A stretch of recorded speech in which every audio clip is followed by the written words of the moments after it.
happening this week and next week. So I think to the end of March, no football till first week of April. So Nigeria is going to be playing this week and next week in that World Cup qualifying. Let's see if we are going to qualify for the World Cup. We have a new coach and he made this list, and some of the players are arriving in camp already. Players like Osimhen that played on Friday have arrived in camp for the training for their crucial qualifying against Rwanda. So let's see. We're going to talk about all those on this show. Let's see how Nigeria is preparing for this World Cup qualification and what our coach is going to be doing, because we are interested in what he's going to do. Everybody interested in the style of play that is going to execute for the Super Eagles. Is it attacking football? Is it defensive football? Is it three man at the back? Is it 4-4-3, 4-4-2? So when we start seeing the training sections, we'll have an idea what he's going to be doing. But first, we're going to talk about the league challenges in the top 5 leagues in England, in Spain, in Bundesliga, and in Ligue 1 and Serie A. Let's see how they are faring in those title challenges. I'm here with John today, my man, John. John, how are you? I'm fine, thank you. Good morning, football maniacs. Let's get into it. Okay, let's get into it. Remember, guys, we are live on YouTube at Volt FM Sports. We are live on YouTube at Volt FM Sports. You can go there, drop your comments. I will bring your comments live here in the studio. Okay, even though yesterday we talked about the Premier League, but I will give you the table of the Premier League and how it is now on the Premier League. They'll move out to other leagues because we spent a whole lot of time in the Premier League weekend last week. Remember, we told you that Liverpool lost to Newcastle in that Carabao Cup final. But after 29 games in the Premier League, Liverpool stay first with 70 points. Arsenal is second with 58 points. Third is Nottingham Forest with 54 points. Fourth is Chelsea with 49 points. Fifth is Manchester City with 48 points. Sixth is Newcastle with 47 points. Seventh, Brighton, 47 points. On the 8th position is Fulham with 45 points. Ninth is Aston Villa with 45 points. 10th position is Bournemouth with 44 points. The bottom half of the table, 11th is Brentford with 41 points. Crystal Palace is 12th with 39 points. Manchester United 13th with 37 points with -3 goal difference. I like talking about that -3 goal difference. 14th is Spurs. Tottenham Hotspur with 34 points. Everton is 15th with 34 points.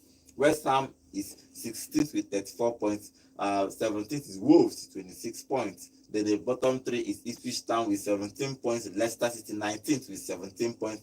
Rock bottom is Southampton with only 9 points on the table. They have considered 70 goals in this Premier League with 9 games remaining. They might hit almost 90 goals in the Premier League this season if they keep considering the way they are considering. They have only scored 21 goals and considered 70. They are rock bottom of the Premier League table. John, quickly, do you think there is any way, any chance, like miracle will happen after we can turn off these 12 points and probably do something for us in these 9 games remaining? Say them talk say miracle, no they tire Jesus, but this kind of miracle, no be this kind of miracle. I'm not saying, when you have multiple titles available to Liverpool, even then Liverpool were a dominant force in the Premier League. Much more now when they've lost out on all other titles. Is just the Premier League for this season. They are not going to give up on that. So there is no shout for Arsenal this season. Okay, let's talk about the top 4. The top 4 now is that hopefully Nottingham Forest and Arsenal will make the top 3 because Nottingham Forest are winning their game somehow. They have 54 points. But let's start with the 4th position. 4th position is Chelsea. 5th position is Man City. And if you look at Chelsea have 49 points. City 5th has 48 points. Yeah. Newcastle and Brighton have 47 points. Fulham 45. Aston Villa 45, then the 10th position is 44. So from 10th position, 44 points to Chelsea, it's just 5 points. Of course. So from 4th to 10th, 6 teams are just 5 points separating 6 teams. If you look with your spiritual eyes, who do you think will secure that 4th position? Chelsea, Man City, Newcastle, Brighton, Fulham, Aston Villa, or Bournemouth? I think it's going to be a mix of who has better form going into the final 9 games of the season. Because if this were, let me say, 20 games ago, we would have said, okay, definitely Chelsea, definitely City or Newcastle. But I think it's going to come down to form. who has the best form among the teams in these positions is going to be the person that is going to clinch it, because you can't say it's Chelsea. Chelsea can go out tomorrow and lose a couple of games. Somebody else somewhere else winning their game or picking up a draw will just inch closer to that position. So at this point, you can't go 3 games. You can't have 3 bad games. You can't even have 2 bad games. You have to just focus on your performance, like I always say. Ensure that you put in the work and that you get the result at the end of the day. And then when you look up, you have hope that you are But ahead of the pack. okay, you have finished your English. Who will you think will make this top 4? Tell me a team that you think that will make this top 4.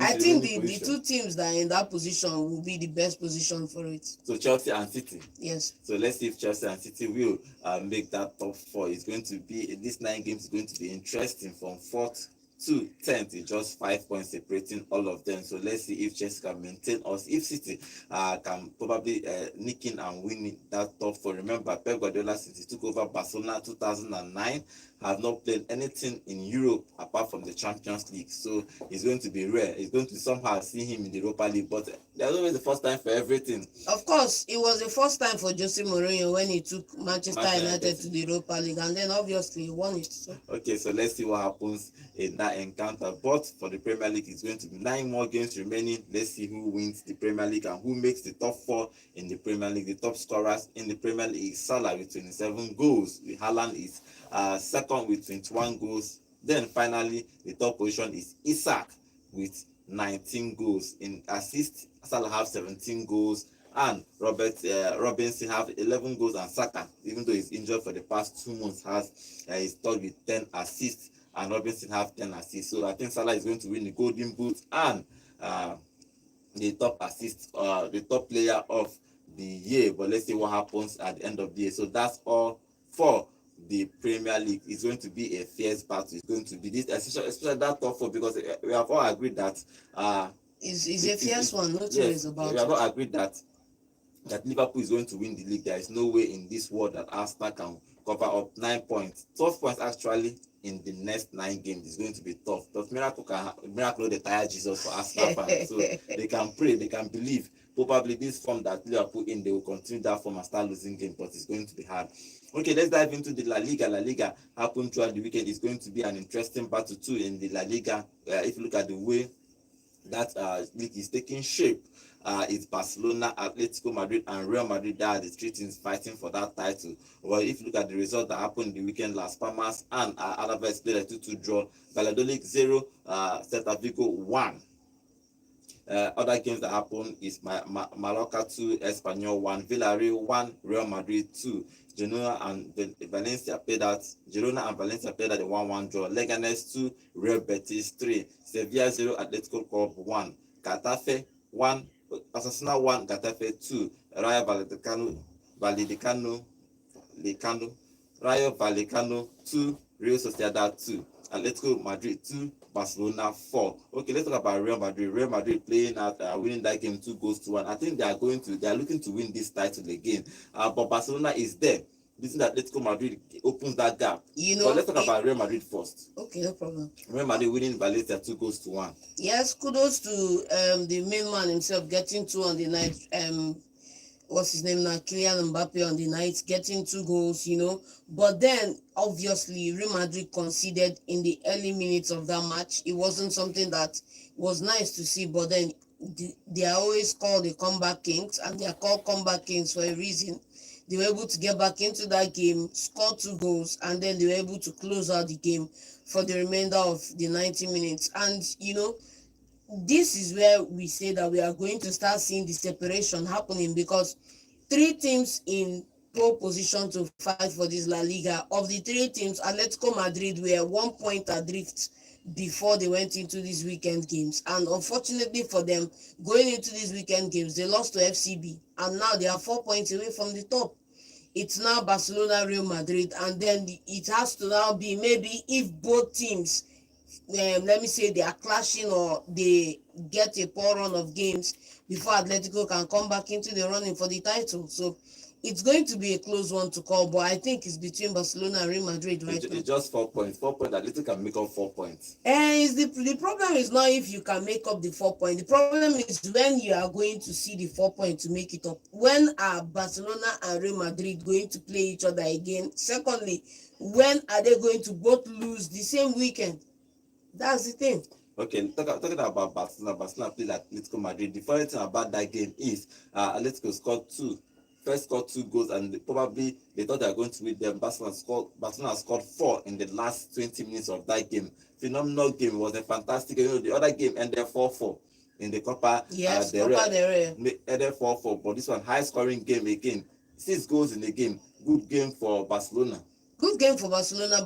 Like I said, Barcelona have this squad that, you know, with Rafinha in the mix doing all the work, with also a couple of other players in that midfield. You see them progress a lot, and you see them create chances. And then the guys up front, you know, there's somebody nobody is picking up on, and that's Ferran Torres in this encounter. Yes. Ferran Torres getting a goal, getting 2 goals on the day, and then being providing steady goals as backup to Lewandowski up front. Lewandowski on the night also getting on the score sheet. But the question is now, how did Atletico Madrid let these guys back in? It was surprised after, because from 2 goals up. Simeone is a guy that when you talk about defense, Simeone, you talk about defensive football, you talk about Jose Mourinho, talk about Simeone, and when they were 2 up, that maybe about 20 minutes to go, and I was like, okay, Popa highest this match will end. If Barcelona try and fight, but considering 4 in the last 20 minutes, Simeone should be furious with his team.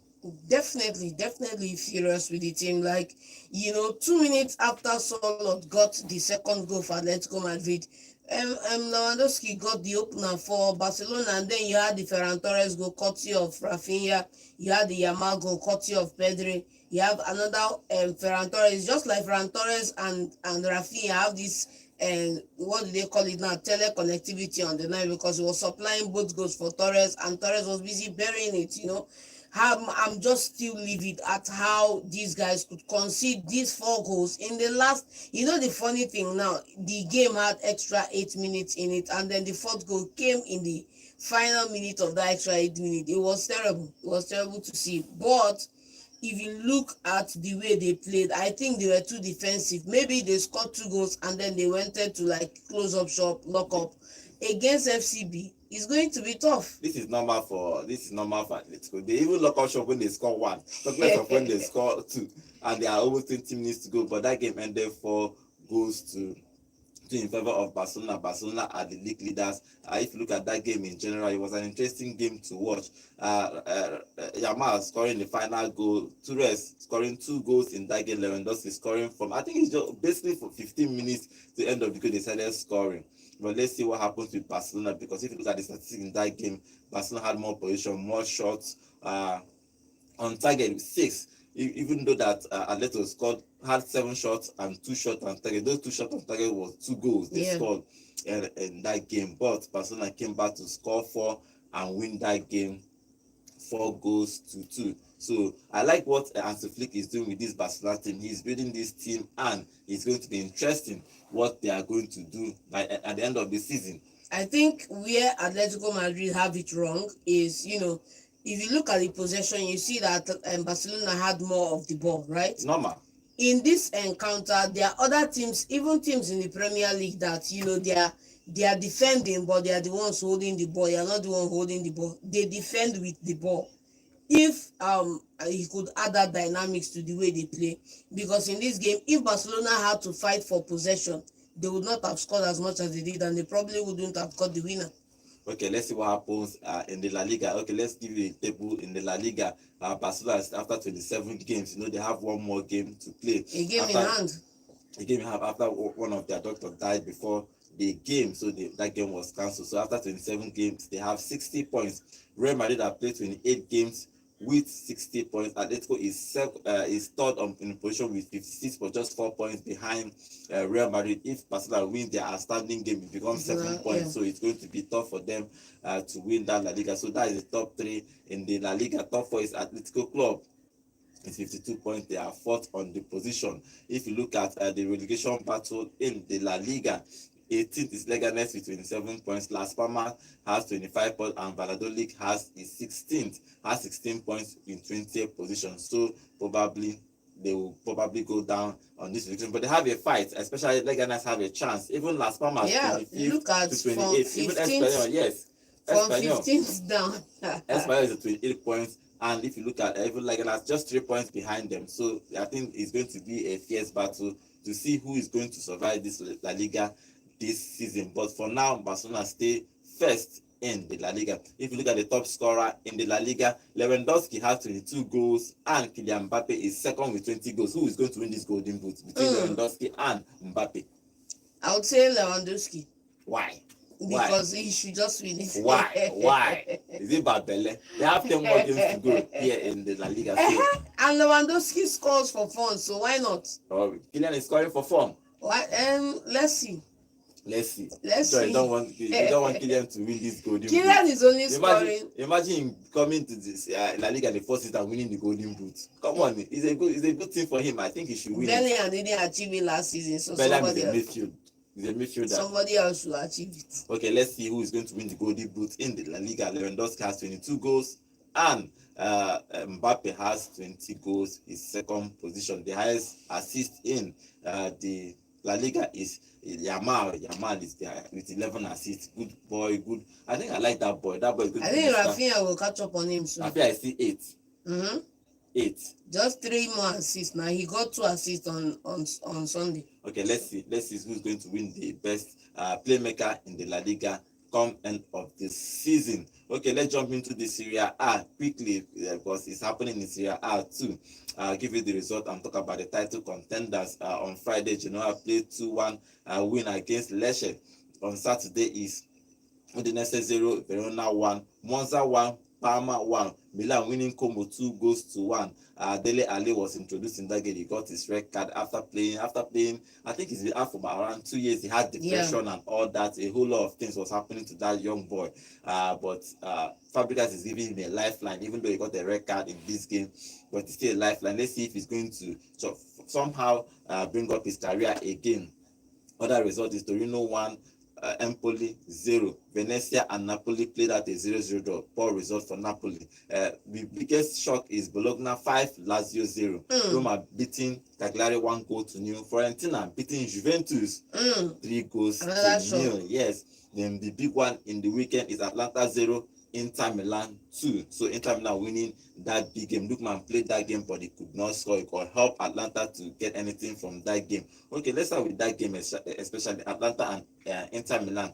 Inter Milan is looking like they are going to win this league. Even Napoli at some point looked like they are going to win it, but Inter Milan was building gradually. Now they are top of the Serie A, but against Atlanta, winning comfortably 2-0. I think they have one of the best defensive structure in the whole Europe. Yeah, they have a very solid defensive structure, but then you need to also look at the fact that they complement it with incredible strikers as well up forward.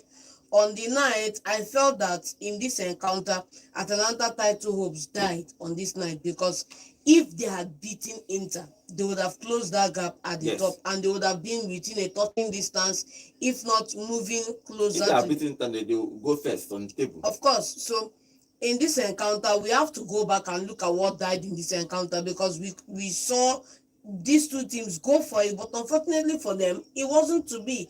Look at the goal that Augusto got in the 54th minute. Look at the following goal from Lautaro Martinez. Sorry if he heard me. Lautaro Martinez in the close to 3 minutes to the end of the game. 2 goals like that. What was Atalanta doing from the start to the 54th minute that they couldn't convert? It's those things for me, because let's look at some stats now. Look at total shots: 16 for Atlanta, 14 for Inter Milan. 3 on target, and the 3 on target, what happened to them? 3 on target obviously saved, and then look at possession. They couldn't keep possession of the ball. And then we also say in this encounter that is not about just showing up and putting up a performance. You have to make sure you get productivity, in the sense that you make chances count when they count, and then you take the opportunities as they come. But then Inter did not take more shots than Atalanta. they had a little bit more shots on target, and of the 5 shots on target, they converted 2, which is not bad on the night. And then look at possession, they held on to more of the ball. If you look at passes made, they just had maybe 2% more passes than Atlanta, and then they were able to turn it out. We look at the accuracy between both teams, similar, just 1 point difference between the both of them, and they got the result. So Inter is efficient. I like the way they are playing their games. It's even in Champions League and the Serie A. They don't score a whole lot of goals. Yes. But they score 1 or 2 goals. They lock up shop. They lock up shop and they defend exceptionally well. You can't take that one away from You can't them. take that one away from them. They defend very well. They defend like a unit. I have seen them play multiple times. And these guys, I watched this particular game. They didn't even give Lookman a chance to shoot anywhere. Of course. They were actually, I think they were even targeting Lookman when he played that game, and they measured him very well in that game. He could not get a sniff on their goal, but they won that game 2-0. So good result for Inter Milan. Let's see where they are going to, and if they are going to win or retain this Serie A title again. Their title contenders are Napoli. It was a disappointing result. We went away to Venezia and they couldn't score a goal. It was a 0-0 draw in that game. But I think nobody expected Napoli to be here, because based on where they were last season, Of course. and Conte took over them, and he's just trying to build. I think he's still trying to build that team. Probably next season he might do it, but going away to Venezia to get the point, I think is really bad results for them. It's a bad result for them, no doubt, but you can't take away from them the fact that they've cut down the distance between where they finished last season and where they are this season. Exactly. Nobody expected the gap to be this short, in the sense that you can go from having a horrendous season in 1 year, and in the next year you're fighting for the title, and that's why they say 3 points behind it, and that's why they say that human capital investment is one of the biggest thing you can make, because it gives you quantum leaps in performance. Look at the jump now. I'm sure somewhere else around Europe, somebody else will be wishing that this was their story, but this is where they are right now. I think, and I may be wrong about this, if they had an Osimhen in that squad, they'll be top of the table. Come on, they have Lukaku. If they let's not be sentimental right now. If they had an Osimhen in that team, I don't mind Lukaku being there, because Lukaku has gotten a couple of these points they have on the table. Lukaku got it himself on the back, on his shoulder. He got it for them. But the problem is, whenever Lukaku falls off, whenever he drops form, whenever his numbers drop, there's nobody in that side. Remember, they sold Vicha as well, so there's nobody in that side that carries the torch when he's not around, and that's what's affecting them. They said so Vicha. I think if Vicha was still there, maybe they might. If you look at their last 5 games, there was 1 win and 1 loss. I think selling Vicha in January was a bad business, but Vicha needed to go, but they needed the money, so they sold him. And let's see what happens with Napoli. If they are going, they are just 3 points behind Inter Milan, but let's see if they are going to win. The another fantastic game happened in Serie A is Fiorentina winning Juventus 3-0. I was thinking that probably that game, Fiorentina has been on and off this season, but of course, no doubt. Beating Juventus, their president had to come out to back Motta, because I don't know, their fans have started saying that he doesn't know what he's doing, but they are saying that the president is saying that they're going to back him till the end of the season, and at the end of the season, they will have to look at his performance again. But losing 3-0 away to Fiorentina is a bad result for Juventus. Bad result for Juventus, but then look at the man between the sticks for them, for Fiorentina. You have Manchester United. Yes, goalkeeper. you have the gear between the sticks. How are you going to beat that guy? Because he's unbeatable right now, unless you want to come from set pieces or maybe penalties. But on the night, I felt that Juventus, let's not forget that this is still a season to forget for Juventus. It's still a season to forget for Juventus. This is supposed to be a rebuild year. They are not supposed to be having this conversation of being in the shout of the top 4 or chasing the Serie A title. But it's football, and then some fans have the right to demand that even though it's a rebuild year, you have to still maintain some key KPIs for the team, and then winning rivals like Fiorentina, winning the other big guys is part of those KPIs for them this season. And you can do 90% of the things right, and then you lose to a big rival, and they are calling for your head the following day.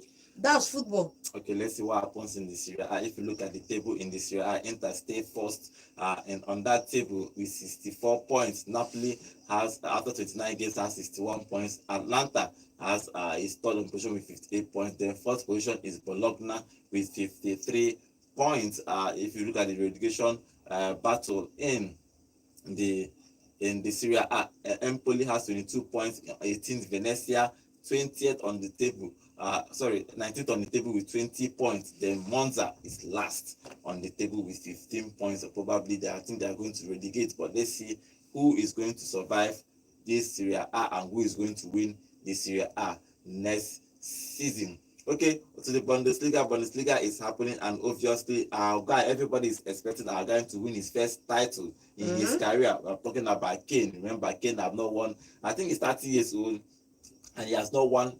Packham, he have not won even one teacup since he's like. Imagine sometimes if you say to people, they don't believe it because you can't even imagine it. Even though I think he overstayed at Spurs. No He doubt. overstayed at Spurs. He would have left for Man City when Man City was actually looking for him, but he decided to stay. I don't know why he decided to make that decision and stay. But if you look at the Bundesliga, the last game they played, even though they played at a 1-1 draw, but Bayern Munich still stay first on that table. Bayern Leverkusen second, but Bayern Munich is going to win this league, obviously. It's looking so because they have that point gap over Leverkusen. I think it's about 6 points. And then it remains to be seen how it's going to play out. Like when we talk about these two teams, Leverkusen won it last time. Yes. They've been pursuing Bayer ever since this season to see if they could get them on equal points and then surpass them. But I think we still need to come back and give due credence to Vincent Kompany, the way he's marshaled it. A couple of English players, great players across England, have gone on this journey and come back without anything. And this man, in his first season on the job, is doing a phenomenal work right there. But it's not an English band, though. No. They will say that he's not an Englishman, he's a Belgian man. I will say that look at his mates, Gerrard, Lampard, Gary Neville, Phil Neville. Look at his mate, Rooney. Of that set, players who dominated in that century or in that generation, how many of them are successfully coaching and doing well? You can count them on the palm of your hand. And let's go to the people of English extracts. You see that very few of them are doing well in managerial roles. Okay, and so it also comes back to the fact that when you move to a big club and it doesn't work out, you are going to fight tooth and nail for about 5 years before the opportunity comes calling again. If it does come calling, it doesn't even come. I think if you're a young manager, if you go to a big club and fail, that one he has ended for him. Look at Lampard after coaching Chelsea, nobody will hire him again. He had to build his career. He's at Coventry now. They had to build from Coventry, probably survive. I'll come to the Premier League, and for any other club, we will look at him. But that thing about going to a big club, if you go to a big club and don't succeed, imagine Kompany doesn't succeed with Bayern Munich, who will call him again? That's the thing. But I think he's doing a great job at Bayern Munich. They stay first on that table with 62 points. Bayer Leverkusen is second with 56 points. If you look at the difference, I think Bayern Munich is going to win that league. But anything can happen in football. It's just 6 points difference between both of them with just 9 games remaining, or 9 games remaining in that league. So let's see if Bayern Munich will hold themselves and win that league. If you look at the top scorer in the Bundesliga, obviously our man Harry Kane has 21 goals and he is the highest scorer in the Bundesliga. But I think Bayern Munich will win it. But let's see what happens till the end of the season. Okay, finally let's move on to Ligue 1. Ligue 1 is where PSG is playing. If you look at that table too, PSG are first on the table with 68 points. Marseille is 49 points. They are almost at 19 points. They are 19 points ahead of Marseille, and they are the only unbeaten team in European top league, 5 top leagues in Europe now, because they have played 26 games, won 21, drawn 5, and lost 0. PSG obviously is going to win this league. Obviously, they are going to win it. Who is catching them with 19 points remaining? Obviously, they are going to win it. And then for all the talk about unbeaten, and it's Ligue 1, nobody will pay them too much attention. Come on, If everybody has been doing it. nobody will pay them too much attention because it's league on. All you need to know why nobody will pay them attention is look at the point difference from PSG and every other club in that league. Second is 49, third is 47, fourth is 47, and then they are sitting at the top with 68. You can clearly see that this league is unbalanced because one team has more financial firepower than the rest of the league, and everybody is trying to play keep up. But then if you also look at the bottom side of the league, you can see that it's shaping up to be a tough relegation battle right here. Everywhere in the league, across the top 5 leagues in Europe, you have better numbers in the bottom 3, except England, where you have the worst numbers so far in the bottom half of the league. Okay, let's see what happened in Ligue 1. I think Enrique has done a great job with that team, even though that the team is best team in France. But I don't think a recent season that any coach has been there have lost games. Even when they had Messi, Mbappe, and Neymar, they were losing games somehow. But Enrique has built a good defense there. Even in Champions League, even though in that league stage they did not do well, I think they managed to qualify, but they qualified and beat Liverpool. Football is a funny game because imagine playing in the group stage of, not group stage, league stage of the Champions League. You are struggling to make the first 25. Yes. 2024, right? First 24, top 24. Then you qualify and beat number 1.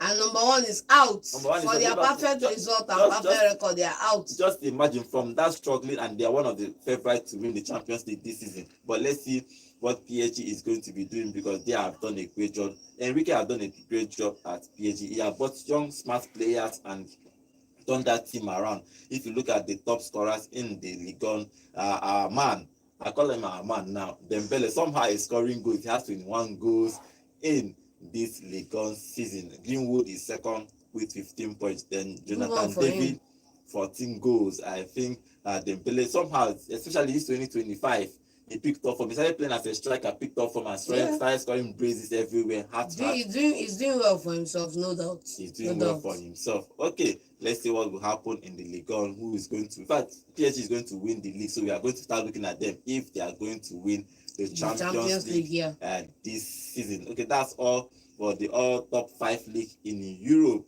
So we are going to leave it now and dive into the national team because I told you at the beginning of the show that Nigeria has started arriving in Kigali, where they will play Rwanda in the first game on Friday. Some players have arrived in camp, so we are going to talk about the coach and what he's going to bring for us in this particular encounter, because everybody is expecting what is he going to bring for us, what is he going to do for us. We are going to talk about that, but first remember we talked about the MPFL. We are going to talk about this MPFL thing again because again and again we have a game on Saturday. It's crazy. We have again, Nigeria is playing on Friday, but Nigeria MPFL is playing on Saturday. I don't know how they structured this thing, but we have been complaining on this show. Why can everybody else, most people, at least 90% of the league, they go on break when they play international football? The Premier League is on break. Even with the amount of coverage and viewership they have, they're on break to honor the English side that will be playing within that period. Every other team in the top 5 leagues in Europe is on break. Even if you go to South America, they have breaks when the national teams are playing. How come we don't have here, man? I don't know why you don't have, but even in the MPFL, there is a game today. Sunshine Star will play Plateau United in the only game that is happening today. Remember, we told you that Rangers International won here at Cathedral on Saturday, winning that game 3-0 against Kwara United. In that game, we scored the early goal in that game and won that game. But today, Sunshine Stars is playing today. I think it's going to be a good game. Sunshine Stars have not really done well. Both of them are not going to. What do you think will happen in that game, just briefly? I think it's just going to be one of those boring games that we are going to see. Sunshine Stars maybe pulling out with maybe a 1-goal winner, but it's going to be a tough one because it's not a walkover by any ways at all. Both teams are credible, and it's going to be a one that we are going to have to watch and see. You can't call it from here, but I'm behind Sunshine Stars. Okay, Plateau United is 15th on the table. Sunshine Stars is 18th on the table. So let's see what happens in that game because Sunshine Stars are in the relegation zone. They need to win that game. They need all the points they can get if they want to survive the Premier League, Nigerian Premier League this season. So they need to beat their opponents today. If not, Omo. Now, second division, you find yourself for Rangers International. Rangers International is still third on the table with 45 points. Remo stay first with 57 points. Second is Rivers United with 49 points. Rangers is third with 45 points. Fourth position is Ikorodu City with 45 points. So let's see what happens in the MPFL come end of the season. But let's talk about this Nigerian playing games when there is international break. Do you think it's still right? Or do you think that they should just do I don't understand why they should. It's still the 38 games that every other players are everybody else is playing. Yes. So why this 1 or 2 weeks that everybody is going on break, we don't go on break? The question is, like for example, I want to just put it in a different perspective. For example, are Nigerians going to leave watching the Super Eagles to go and watch MPFL this week? But it's not the same. Nigeria is playing on Friday. MPFL is on Saturday. Yeah, we have periods where they are playing the same day. We've had it now this year. We've had it in periods where MPFL is going on the same day Nigerians are playing in maybe World Cup qualifier or AFCON qualifiers, and the games are going on the same time. I feel you dilute viewership for the MPFL if you have another distraction or another main event going on in the country and both are competing for viewership. It doesn't make sense. If you told me, however, that maybe we are having the MPFL on a Monday and then we are having Nigerians playing on Friday, it will be a totally different ball game. But if it's supposed to be the same weekend, it shouldn't be. It doesn't make sense. Okay, call us and tell us what you think about that. This the way we organize our league.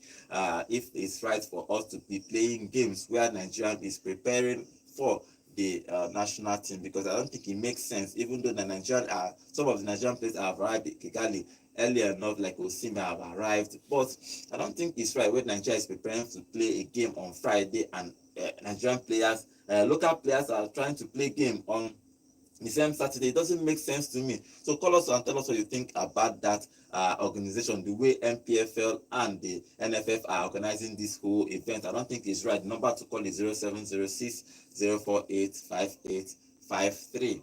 Yeah, hello, good morning. Hello, good morning. Okay, sorry, we cannot hear you very well. Please call us back 0706 048 5853. Call us and tell us what you think about this organization that is happening. Yeah, hello. Good morning. Good morning. Okay, good morning. Name and location, please. My name is Brian. I'm calling for Adama. He's a Old Trafford boy. Okay. What is your contribution? Welcome. I want to know about how many players Super Eagles announced. How many players Super Eagles the players were there for camp now? Okay, we have about 8 players that have arrived in camp as of yesterday. As of yesterday, we have 8 players that have arrived in camp. Yes. How many players? How many players? 8 for now. Okay. Yes. Okay. But today, every other person will arrive today. Okay, you are welcome. Every other player should be arriving today in that camp to prepare for Nigeria playing that encounter against Rwanda. Is a must win for us. Yeah, hello, good morning. Hello, good morning. Okay, good morning. What is your contribution? I'm calling from Enugu. Okay. You see, this people managing Nigerian Premier League need to be highly oriented. They need to. In fact, we need to bring young Japanese guys who know what it takes to organize the league. You know, I can tell you that every other league is break because of this international break, and Nigeria is playing. They call it FA Cup or whatever they call it. It shows that they don't know that what it takes to be a football organizer. We need to bring in top politicians managing our football. Why not bring those guys, those ex-footballers who have traveled around to organize our league? You know, when you watch all the Premier League, you see a lot of sponsors. When you're interviewing players, you see a lot of sponsors. Yeah, about 20 or 30 sponsors sponsoring their league. But yeah, all these multinational companies here all over Southeast and the Niger Delta, none of them is sponsoring Nigeria League. If you start saying they want to put their money, trust them. It's there, Christina. If you do not want to do it. Ban them. They cannot just come here and stop our mineral resources again without sponsoring our football. If you put money in football, they will develop it. They know the young guys. Politicians are the ones spoiling our this. If all these ballers come now, they will say no, they are not this way, they are not this way, they are not.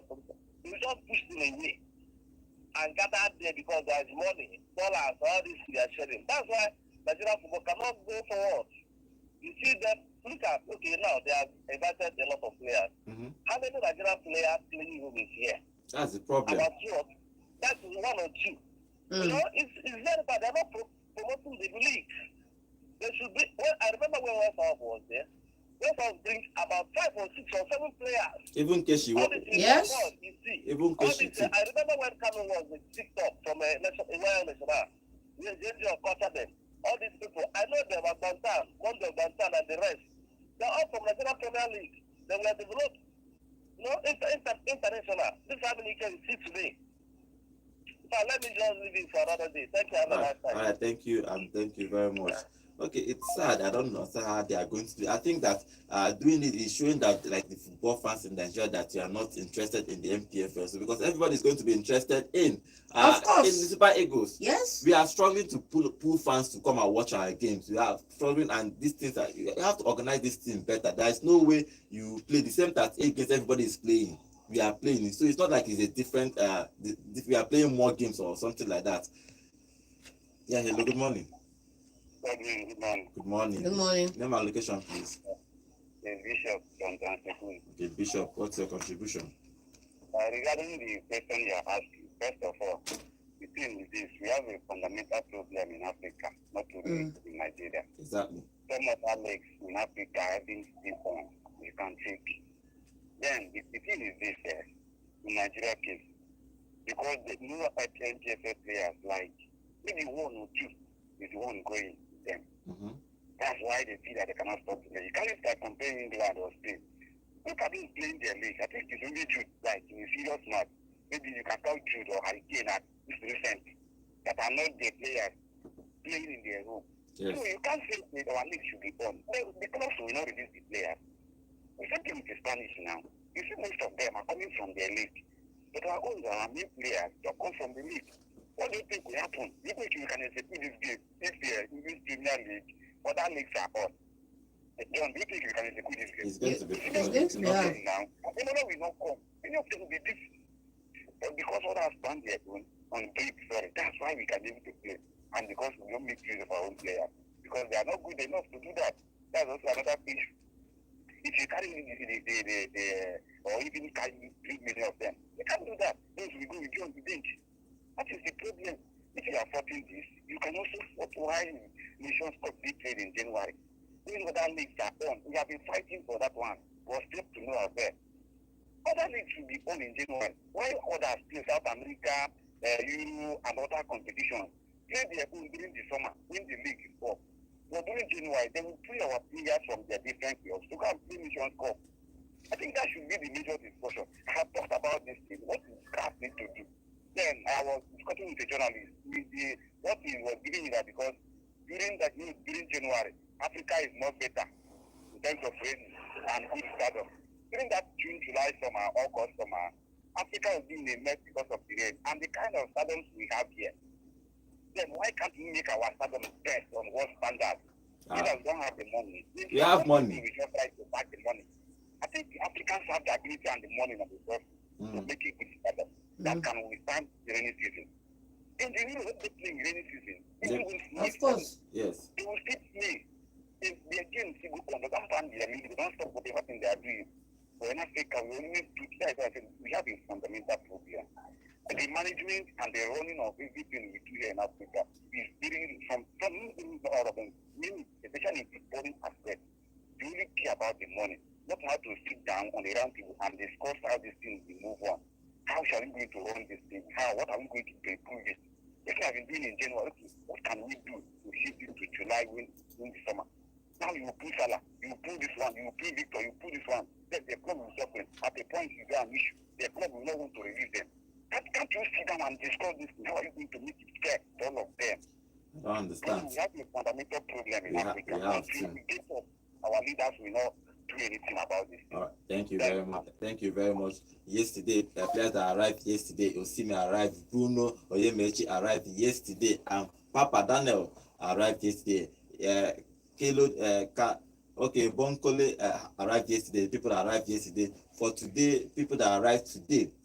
Okay, people that are like last night is in the midnight is the Moses arrived, Boniface arrived in the night, Raphael Oyedika arrived, Jordan arrived, Nwabali arrived, Chukwe Kezie arrived, Bright Osaye arrived yesterday night. This early morning, players have arrived this early morning to Super Eagles just 10 minutes ago. They just arrived 10 minutes ago. Is William Ekong arrived, Ndidi arrived, Basi arrived, Lukman arrived, Iwobi, Aribo, Ogo arrived too. Then Bright Osaye Samuel arrived, Olaina arrived. That's 9 players that arrived just this morning. So the players are all complete for training session starting today. Okay, let's see what Super Eagles are going to do. Super Eagles are playing on Friday against Rwanda. We need to win that game. It's a must-win game for us. We must win that game if you want to qualify for the World Cup next year. Okay, let's take one more call. Yeah, hello, good morning. Hello, good morning, good morning, John. Good morning. Okay, good morning. What is your contribution? See, let me tell you, all these things will never be right when you carry someone that maybe studies agriculture or maybe medicine and you come and tell him or you come go and do this, go and do this. You know, God will see born cow now. That's how you see all these things in Nigeria. You know, fear happen. Why I say so is because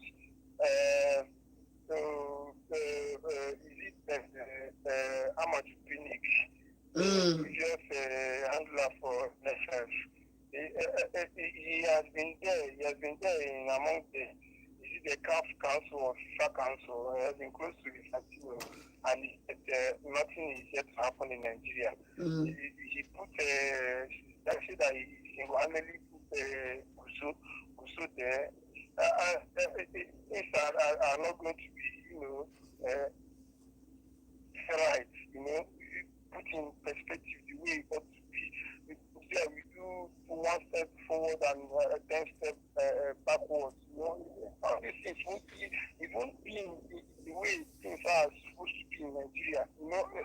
We seem to be practicing, collecting from America and maybe Europe how they handle their own football, and we don't do the same here. I don't think all these things is happening in Nigeria. It can't happen in Nigeria League. Yes. It can't happen in all this Moroccan League. I don't think it happens all this in Northern Africa. It's not because they know ways to make the economy right. It's not only we here for oil. When we know that football is supposed to be bringing us money in the Nigerian economy. Everybody is doing, most of them up there is doing, most of them in the glass house is doing, let them go and collect their own money, and maybe when it's time to go for them to go, they will not go. All right, thank you. It's not right. And about the Arsenal for showing this, see, let me say this, before long gone that Arsenal has lost this league, when they are supposed to make their signing, we can agree to that. Yeah. So we say they have made their signing, put the right thing, the way that they need. They actually said they know that they need a number 9 standard number. I guess I know that he up to now, he knows that he needs a standard number 9. We just pray that most of the players come back and maybe actually they can fight for it, but for the Premier League, it's totally gone. It's gone. All right, thank you very much. Okay, let's see. Remember, if you look at Nigeria, where they are on the table, they are 5th on the table. So I think they need to win these 2 games. Rwanda is 4th, South Africa is 2nd, Benin is 3rd, Lesotho is 4th, then Nigeria is 5th, and Zimbabwe is last. Nigeria have only 3 points in this group, so they need to beat Rwanda to see if they are going to make that qualification. So let's hope that on Friday that these guys will do us proud, and our coach, the new coach, will do us proud too.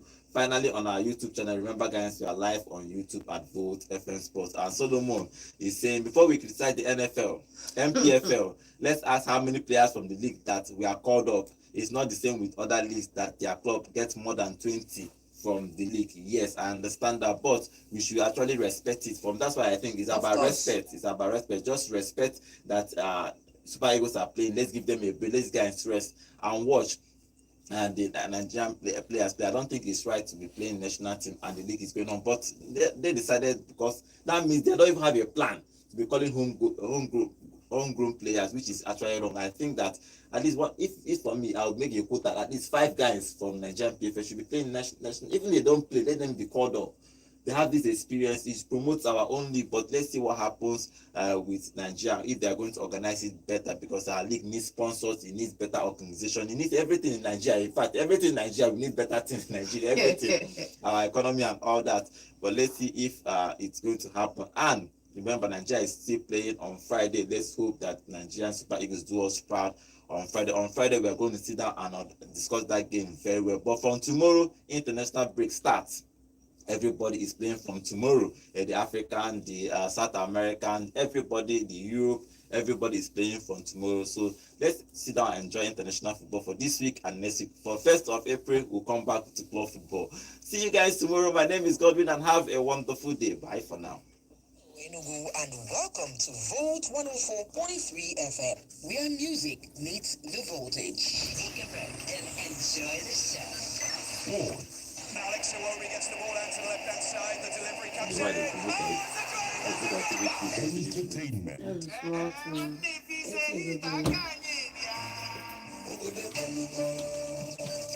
News and politics. Enugu State governor has sent us to electricity. Gospel. And let them have dominion. The kingdom of God is within people.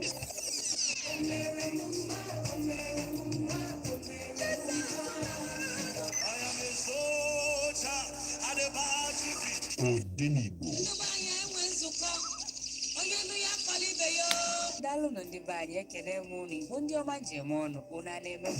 Awesome programs exclusively on Volt 104.3